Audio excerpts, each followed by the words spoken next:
प्रेम से बोलिए शंकर भगवान की जय। माता गौरी पार्वती गणपति ललन माँ की जय। सच दरबार की जय। सर्व मंगल मंगले सर्व शिवे सादिते त्रंत के गौरी नारायणी नमस्तुते नमस्तुते नमस्तुते। तो एक बार बोलिए प्रेम से शंकर भगवान की जय। हर हर महादेव। देवों का देव महादेव जी के चरण में प्रणाम करती हूँ। मैया गौरा पार्वती के चरण में प्रणाम करती हूँ। गणपति ललनमा के चरण में प्रणाम करती हूँ। माता जी और पिताजी को चरण में प्रणाम करती हूँ। साहब हरेंद्रानंद भैया के चरण में प्रणाम करती हूँ। नीलम दीदी के चरण में प्रणाम करती हूँ। सब गुरु भैया बहना के चरण में प्रणाम करती हूँ। मेरा प्रणाम स्वीकार हो। गुरु भाई बहना, मैं एक कथा सुनाने जा रही हूँ, नाग पंचमी की कथा, जो सावन मास में नाग देवता की पूजा की जाती है। नाग पंचमी के दिन मैं नाग देवता की कथा सुनाने जा रही हूँ। इस कथा को सुनने से घर में आपका सुख शांति आएगी, घर में लक्ष्मी माता का प्रवेश होगा, आपके घर में कलह दूर हो जाएगा और घर में धन की वृद्धि होगी। इसलिए कथा को पूरा सुनिए और रहस्य जानिए। हर हर महादेव, घर घर महादेव। गुरु भाई बहना, एक गांव में एक साहूकार थे और एक साहूकारिन।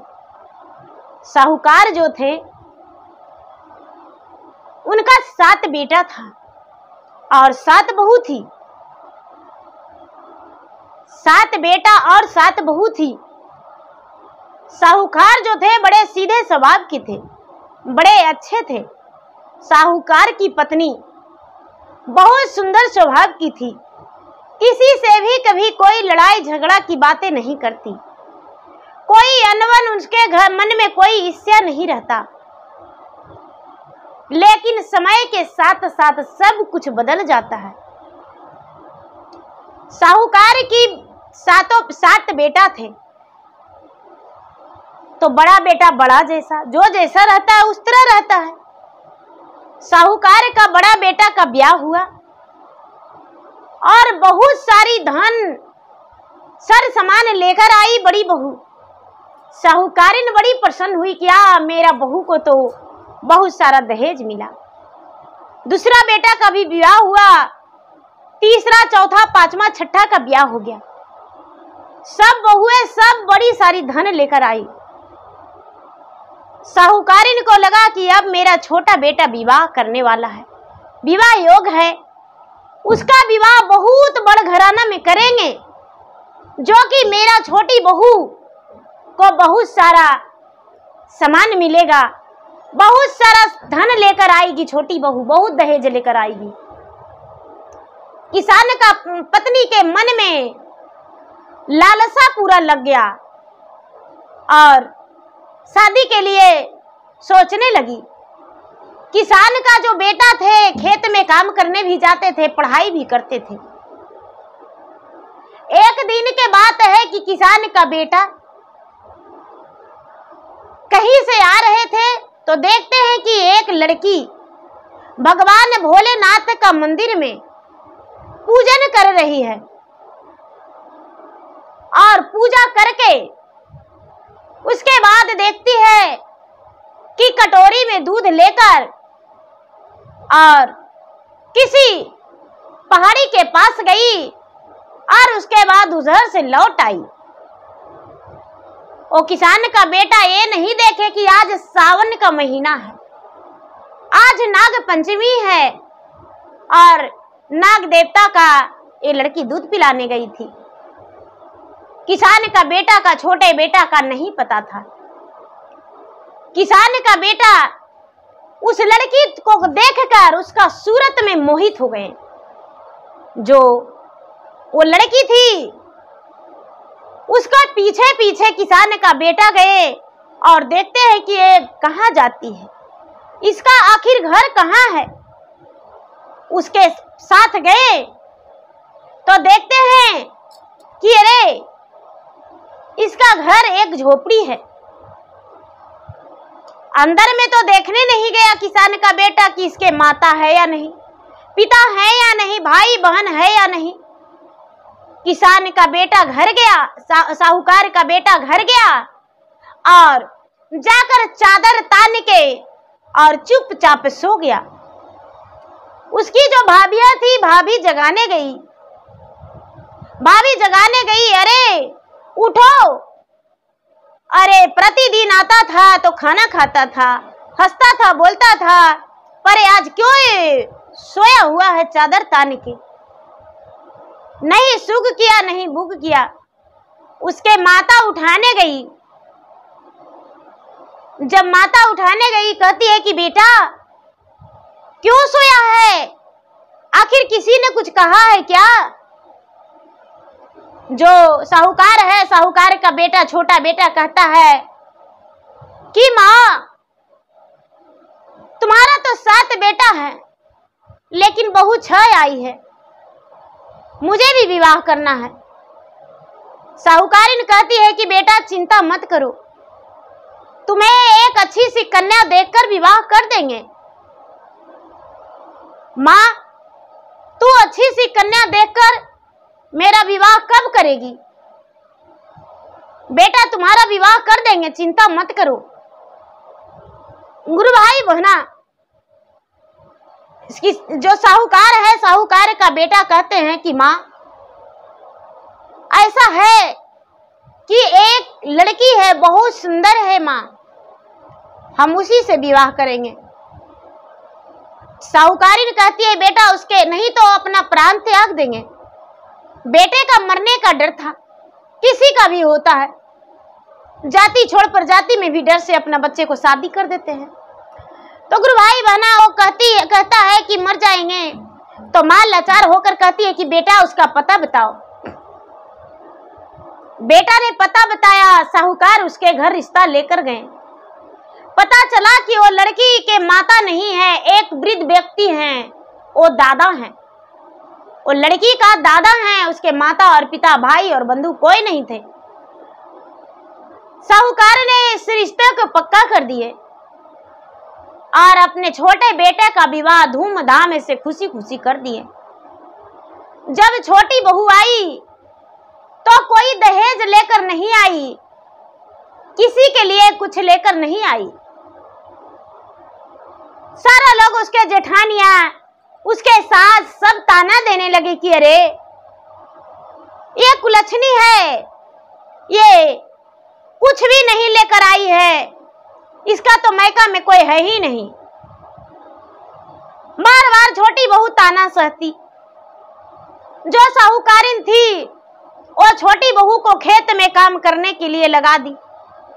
रोज 7 बेटा हल चलाने जाते थे तो छोटी बहू खाना लेकर जाती थी, लेकिन छोटी बहू के लिए चुन्नी खुद्दी का रोटी, सारा परिवार के लिए अनेक प्रकार का भोजन बनता था। बेटे के लिए खीर, दाल, चावल, सब्जी, सब प्रकार के भोजन साज बांट के और भेजाती थी। लेकिन साहूकारिन छोटी बहू को जीभ में कोयला लगड़ देती थी। ये कोयला छूटना नहीं चाहिए, क्योंकि तू खाएगी तो पता चल जाएगा। गुरु भाई बहना, जो साहूकार का छोटी बहू थी वो खीर पूरी ले जाती थी अपने पति के और जेठ के खाना। तो एक पीपल का वृक्ष था, पीपल के वृक्ष में के पास एक खोड़र था।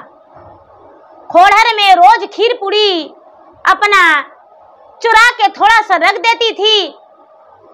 जब लौटती थी तो देखती थी कि अरे खीर पूरी मेरा नहीं है। रोज यही कहती थी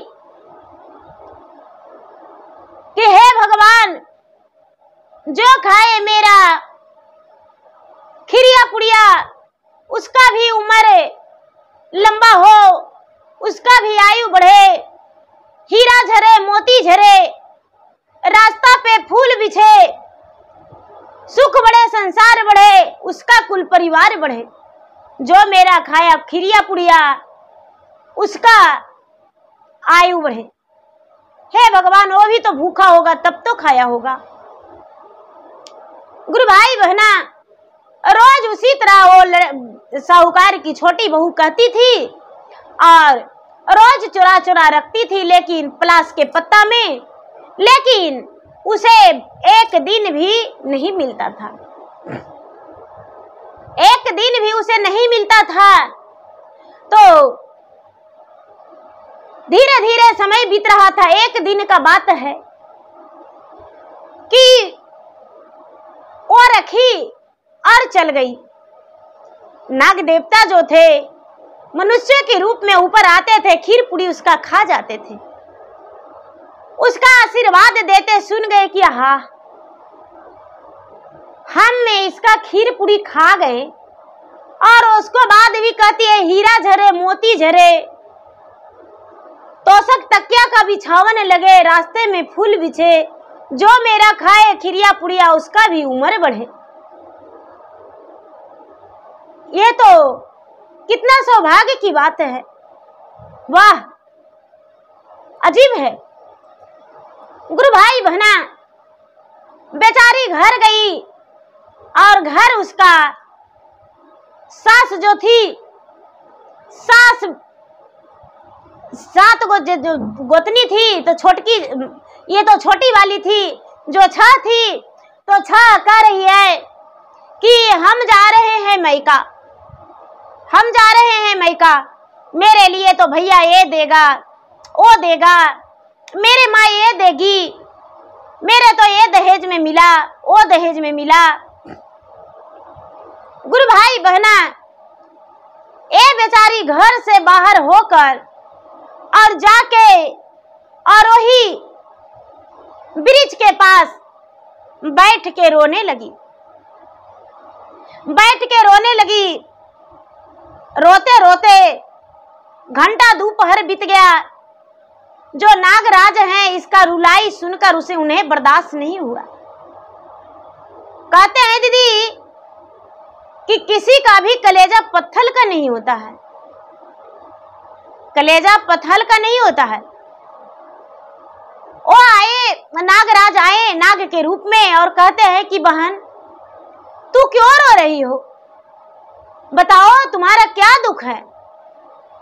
कहती है कि भैया, सबसे पहले तो मेरे घर में मेरे पति 7 भाई हैं, सारा परिवार 56 प्रकार के भोजन करते हैं, मेरे लिए चुन्नी खुदी का रोटी, लेकिन क्या करूं, समय का मारा मैं रोज अपने पति का जेठ का खाना देने ले जाती हूँ।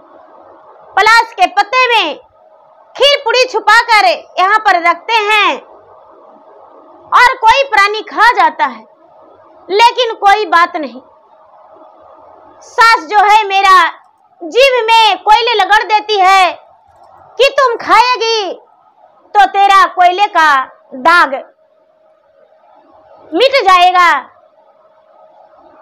कोई बात नहीं, ननद बोली थी कि भाभी कोयला हम दे देते हैं, खीर पूरी छुपा लेना और आते आते खा लेना और फिर से कोयले का दाग लगा लेना, लेकिन मेरा खीर पूरी तो रहता ही नहीं है। और आज जो है सब मेरे जेठानी अपना मैके जा रही है, मेरा कोई नहीं है, सास मेरा झाड़ू से मार के निकाल दी है, अब हम कहाँ जाएंगे।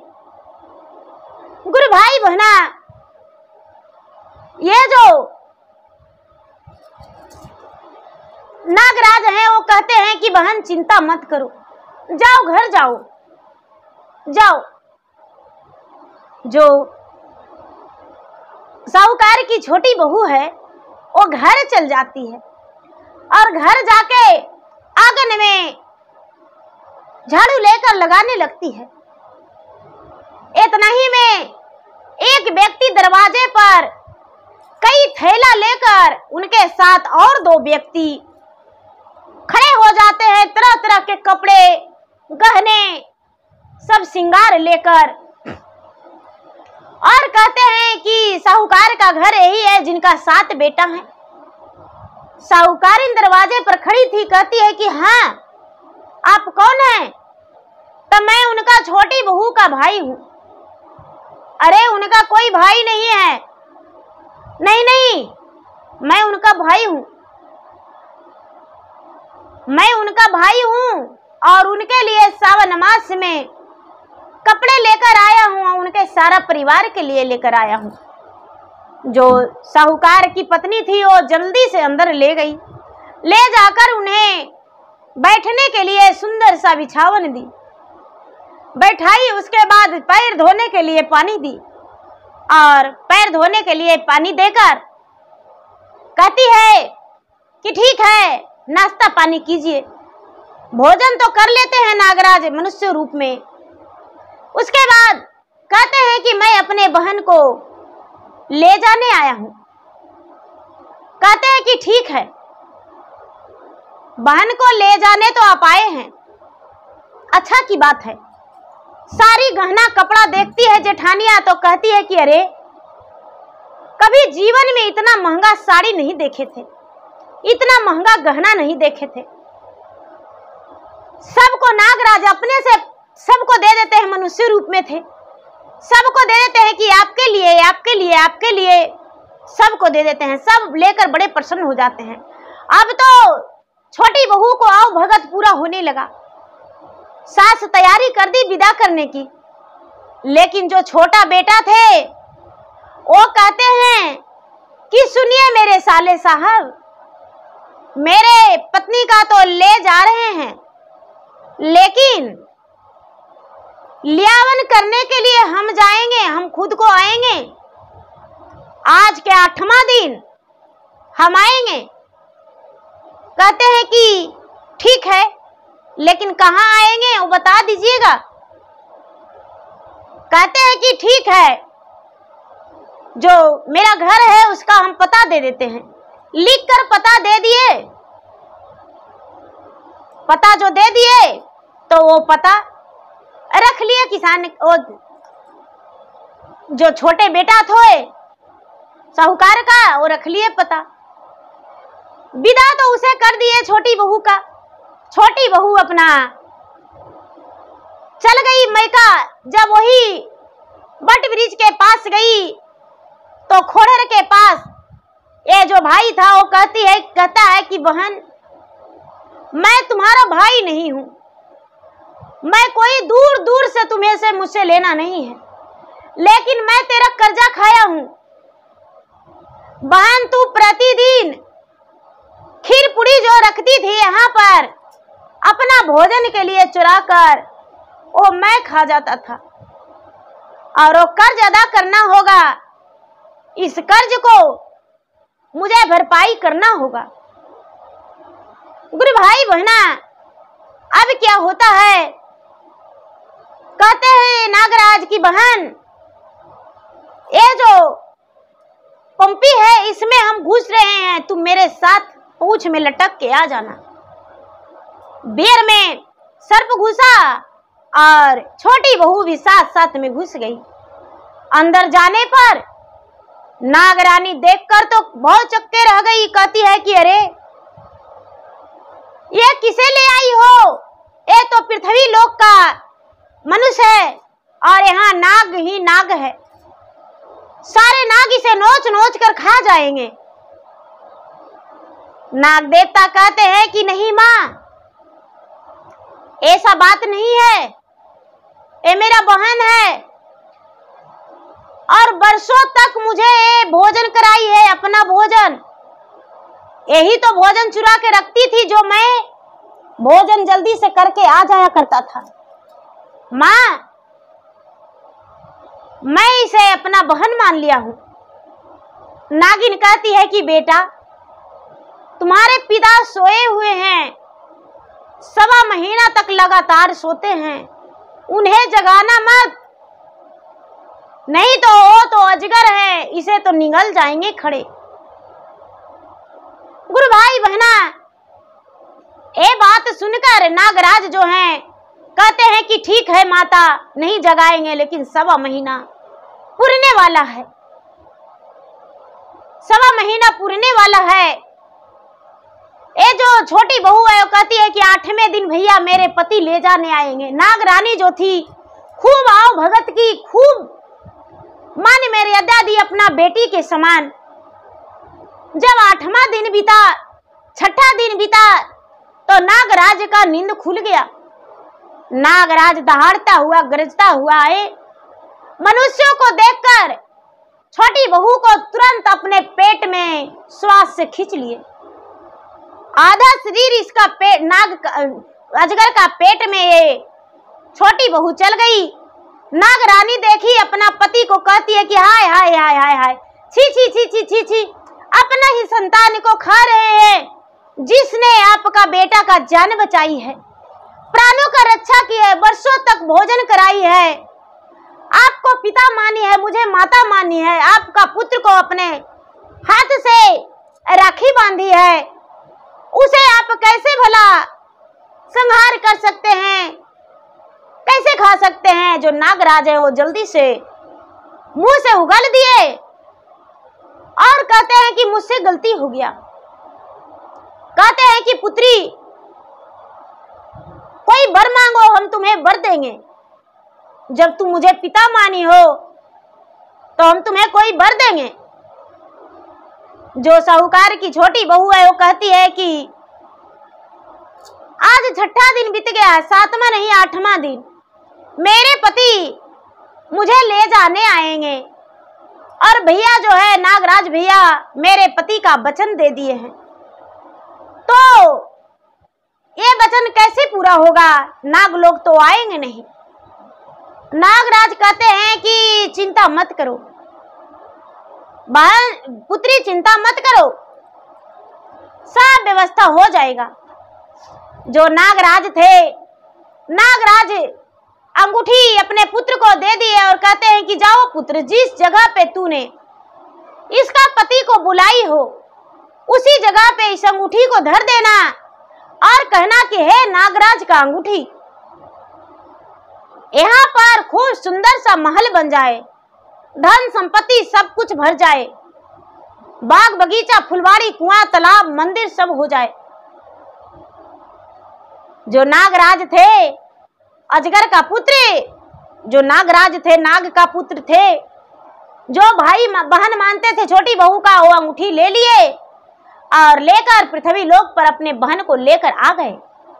8वें दिन सुबह सुबह और वही वट वृक्ष के पास आकर थोड़ी दूर में नाग का देवता का अंगूठी रख के और कहते हैं कि हे नागराज का अंगूठी, हे नागराज का अंगूठी, यहाँ पर सुंदर सा महल बन जाए, सुंदर सा महल बन जाए और धन संपत्ति चारों कोना भर जाए, बाग बगीचा कुआं तालाब बावड़ी सब कुछ हो जाए। भला नागराज का अंगूठी से कैसे नहीं होता। सुंदर सा महल बन गया और माया का बाजार लग गया, बाग बगीचा फुलवाड़ी कुआं सब कुछ हो गया। गुरु भाई बहना, वहां पर तो अब देखने में बाजार जैसा दिखने लगा। जो इसके पति थे उसके पते पर पहुंच गए, देखते हैं कि उनका पत्नी तो एक महल की रानी की तरह है, उसका भाई है। देखे तो कहने लगे कि अरे आ गए आप लेने, तो हाँ ठीक है, जल्दी से तैयार हो जाओ। जो नागराज है वो कहते हैं कि ऐसे कैसे, आज आप आए तो कल जाइएगा, मेरे घर में आज रात बिताना होगा। जो साहूकार का छोटा बेटा थे वो रहने के लिए राजी हो गए और वो रहे। सवेरा होते ही नागराज उनके लिए नए वस्त्र दिए और साहूकार का बेटा का नए वस्त्र दिए, साहूकार के बहू को भी, छोटी बहू को भी नए वस्त्र दिए, खूब सारा सोने चांदी हीरे मोती का गहना दिए, खूब कपड़ा लता दिए, रुपया पैसा भी दिए और देकर विदा कर दिए। विदा कर दिए तो गुरु भाई बहना जब घर गए साहूकार का छोटा बेटा तो अपना पत्नी से कहते हैं कि आहा, एक बहुत बड़ा भूल हो गया। क्या? तो अरे तुम नहीं जानती हो, तुम्हारा भैया ने मुझे वस्त्र दिया और मेरा पुराना वस्त्र तो ही रह गया। इतना सुंदर वस्त्र दिया, लेकिन फटी पुराने जो मेरा था वो तो वही रह गया। गुरु भाई बहना, जो वस्त्र था वो बेचारी याद करती है कि हाँ मेरे पति का वस्त्र वहां पर रह गया है, खूंटी में टांग दिए थे, लेकिन मेरे भैया तो नागलोक चले गए होंगे और मेरे जो पति हैं वो जाएंगे तो कहाँ खोजेंगे। कहते हैं कि मैं साथ चलती हूँ, तो नहीं नहीं, तुम्हें साथ जाने का कोई जरूरत नहीं, मुझे देखल है, वो तो मेरा ससुराल है, हम जाएंगे और अपना कुर्ता खुद को लेकर आएंगे।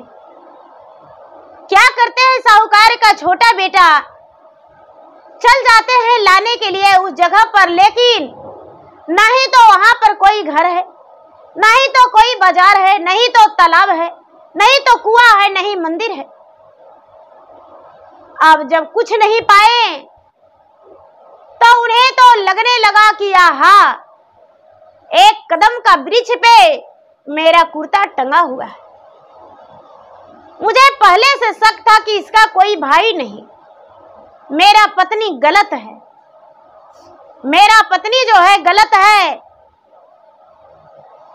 गलत से हम शादी कर लिए हैं।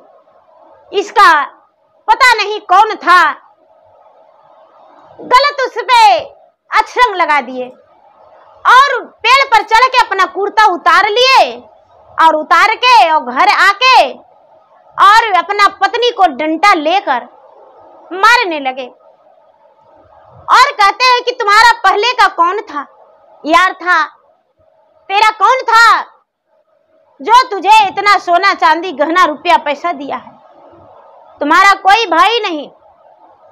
मैं तो तेरा चाल समझ गया था, इसीलिए तो मैं तो खुद लेने गया था, बताओ कौन था।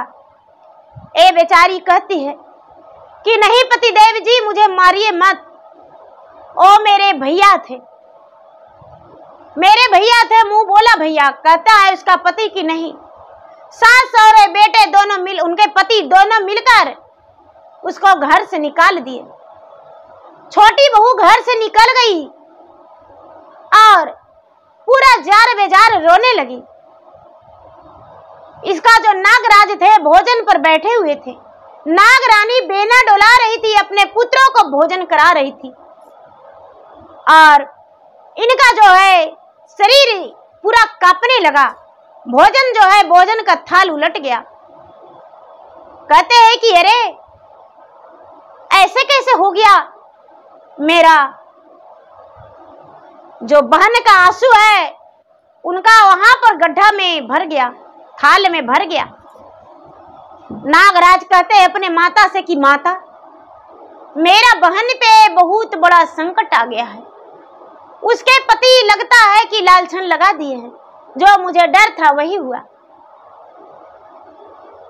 नागराज तो देखे थे कि उनका कुर्ता है, ब्रिज पर टंगा हुआ है, कुर्ता लेने आए होंगे। नागराज तुरंत क्षण भर में प्रकट हो गए मनुष्य का रूप में और कहने लगे, उसके पति का डंडे पकड़ लिए और कहते हैं कि अरे अपना जीवन संगनी, अपने अर्धांगिनी को क्यों मारे रहे हैं। नागराज की बात सुनकर साहूकार का छोटा बेटा कहते हैं कि नहीं नहीं,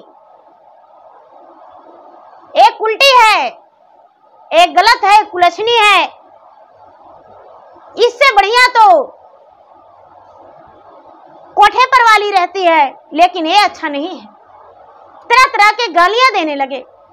नागराज जो है, नागराज गुस्से में आकर और अपना रूप धारण कर लिए और कहते हैं कि मैं एक नाग हूं,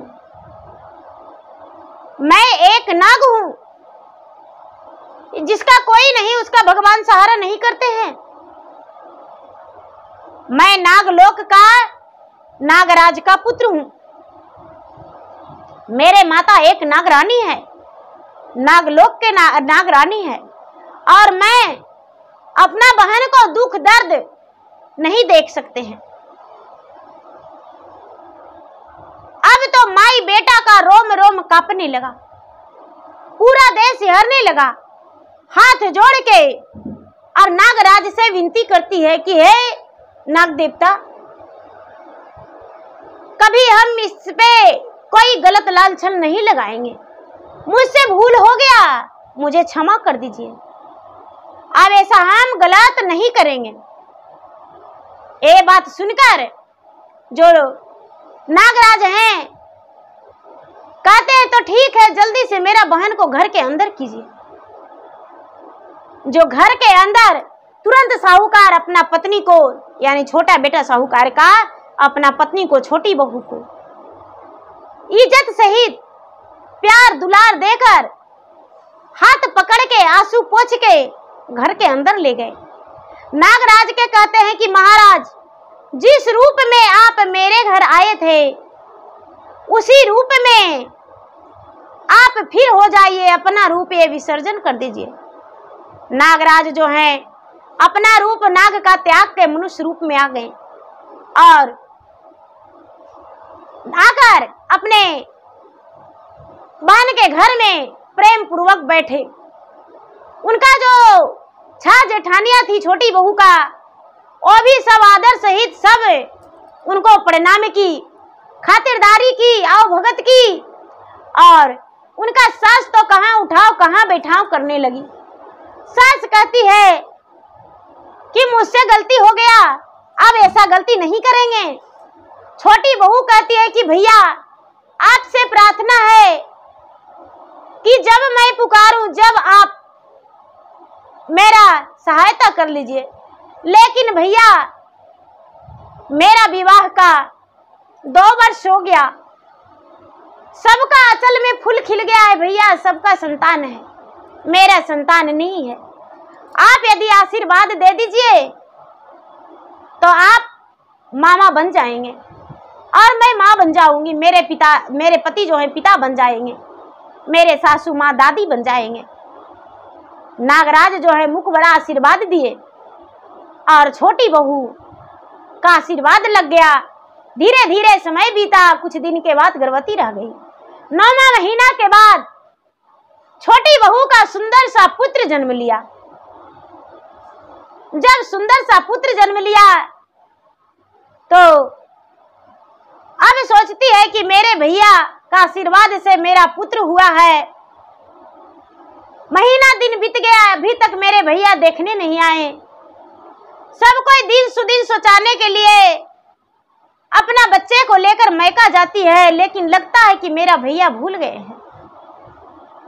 जब बच्चा का शुभ दिन आया, जिस दिन उसको मैके जाने का था, अच्छा शुभ मुहूर्त देखकर नागरानी अपना बेटा को भेजी, यानी नागराज आए और आकर 2 थैली लेकर, एक में तरह तरह के मिठाइयाँ, कपड़ा, बच्चे का कपड़ा, छोटी बहू का कपड़ा, छोटे बहू का पति का कपड़ा, यानी साहूकार का छोटा बेटा का कपड़ा, सब को लेकर आए और आकर आगर में देकर और कहते हैं कि मैं अपने बहन को विदा कराने आया हूं फिर से।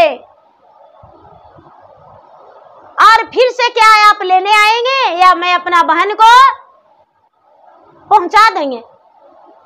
जो साहूकार का छोटा बेटा है हाथ जोड़ के विनती करके कहते हैं कि साले साहब, अब मुझे कोई शक कोई दुविधा नहीं, मेरा पत्नी को आप ले जाकर 6 महीना भी रख सकते हैं, 6 साल भी रख सकते हैं, 6 दिन भी रख सकते हैं, 6 घंटे भी रख सकते हैं। आप ले जाइए, मेरे बहन को पहुंचा दी, मेरे पत्नी को पहुंचा दीजिए आदर सहित। नागराज जो हैं बच्चे को और मुंह बोली बहन को नागलोक ले गए। नागलोक ले जाकर और 1.25 महीना रखे। 1.25 महीना के बाद नागरानी बेटी का मान सम्मान देकर और उसे हाथ में एक अपना अंगूठी दी नागरानी और बोली कि बेटी, ये अंगूठी तेरा जन्मों जन्मांतर तक साथ देगा, ये अंगूठी से जे चाहोगी वही तुम्हें मिलेगा।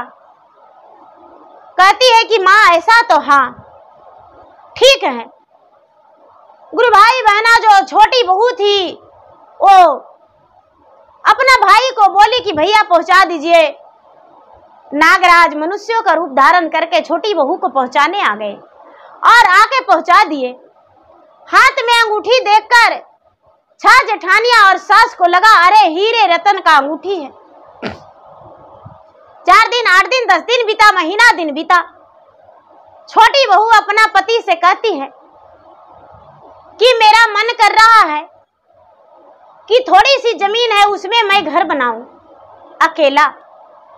अच्छा, पैसा कहां से आएगा, देखा जाएगा। अपने पति को लेकर गाय का दूध ले जाकर जमीन नीप के कहती है कि हे नागराज का अंगूठी, यहाँ सुंदर सा महल बन जाए और पूरे बाग फुलवाड़ी सब कुछ हो जाए। सुंदर सा महल बन गया, बाग बगीचा भी लग गया, कुआं तालाब मंदिर सब कुछ हो गया। अब तो सारा लोग देखकर चकित हो गए। बिजनेस वहां पर कर लिए। छोटी बहू अच्छा सा कपड़ा का दुकान, सोने चांदी का दुकान, बर्तन का दुकान, कई दुकान रेंटों पर लग गया। अब इनके घर में धन संपत्ति का कोई कमी नहीं। धीरे धीरे 10 साल 15 साल 20 साल बीता। छोटी बहू सोचती है कि इस अंगूठी से तो हम माला माल हो गए, ये अंगूठी अब क्यों ना किसी गरीब को दान दे दूं।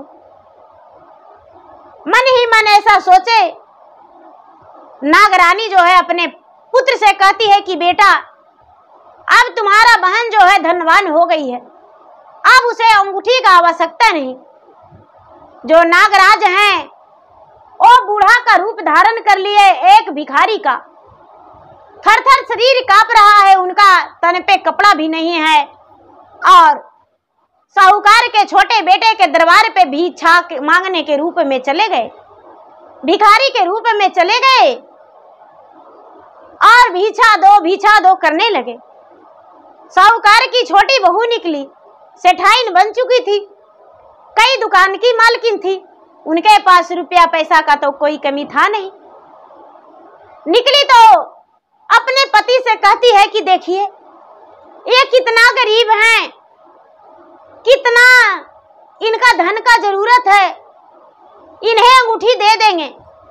बाबा आप कितने परिवार हैं?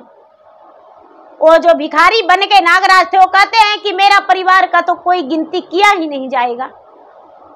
बाबा मेरे पास एक अंगूठी है, आप मेरे घर बैठ के भोजन कर लीजिए और इस अंगूठी से अपना गरीबी मिटा लीजिएगा। जो नागराज हैं वो अंगूठी ले लिए भेष बदल के और नागलोक चले गए। छोटी बहू को सपने में दे दिए, यानी अपना बहन को सपने में दे दिए, बहन तुम्हारे घर अंगूठी का कोई जरूरत नहीं था, मैं अपना अंगूठी वापस ले आया हूँ।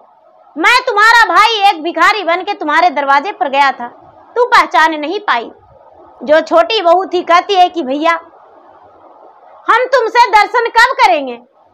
नागराज कहते हैं कि बहन पहाड़ी के पीछे एक बहुत बड़ा चट्टान है, चट्टान के पास एक मेरा बम्बी है, उसी बम्बी के पास कटोरी में दूध रख देना, नाग रूपी तुम्हें दर्शन दे देंगे। सावन मास नाग पंचमी के दिन छोटी बहू जो है वो धान की लवा और दूध हर बार सावन मास नाग पंचमी के दिन ले जाकर नाग नागिन को देती थी और नाग नागिन दूध और लवा खाकर मस्त मगन हो जाते थे और मुख भरा आशीर्वाद देते थे। छोटी बहू को देखा देखी कितने लोग नाग देवता का दूध पिलाने लगे और धीरे धीरे प्रज्वलित होते होते नाग पंचमी का व्रत रखने लगे और नाग देवता का पूजन पूरे भारतीय लोग करने लगे हिंदू धर्म से। तो गुरु भाई बहना देखिए नागराज भी भाई बन जाते हैं। समय जो अच्छा है तो सब कुछ अच्छा है, समय नहीं अच्छा है तो कुछ नहीं अच्छा है। वो एक अनाथ थी, उसका कुछ नहीं था, लेकिन भगवान उसे अपना दया दृष्टि बरसाए और उसे सब कुछ मिल गया। तो प्रेम से बोलिए नाग देवता की जय, शंकर भगवान की जय। गुरु भाई बहना मेरा वीडियो अच्छा लगा तो मेरा वीडियो को लाइक करें, शेयर करें। चैनल पर यदि नए हैं तो चैनल का सब्सक्राइब करें, बेल आइकन घंटी को दबाएं, जो कि मेरा वीडियो का नोटिफिकेशन सबसे पहले आपके पास जाए और आप मेरा वीडियो सुन सके। कमेंट बॉक्स में हर हर महादेव, जय नाग देवता जरूर लिखें। धन्यवाद। हर हर महादेव, घर घर महादेव।